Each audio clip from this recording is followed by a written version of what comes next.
There are two types of electric currents. Remember that electricity, so the things that come out of our outlets that we plug our phones into, that charge our phones and our computer, we can actually call that an electric current. And there's two different types of electric currents. One is called alternating current and one is called direct current. Alternating means change or switch.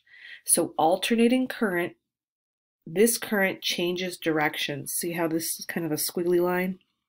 It's constantly changing directions.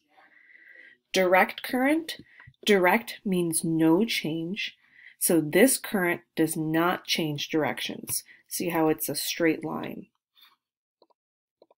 So if we look at water, which we often compare electricity with water, as strange as that sounds, but the movement is the same. This is an alternating current. See how as this power pushes this pump, the direction of the water constantly changes from up here to down here. Direct current just goes in one direction.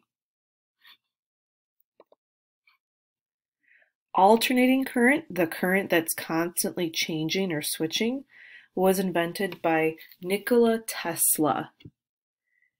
This is the power that is produced by power plants and is in our outlets. So if you look around the room right now and you see an outlet, that has alternating current inside of it.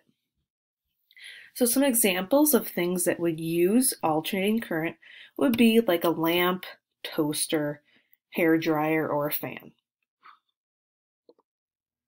Direct current, where the direction is always in one direction, was invented by Thomas Edison, and this is produced by batteries or solar panels. So examples of things that use, should say DC, would be a remote, a flashlight, cell phone, or a computer if you're running it strictly on battery and it's not plugged in.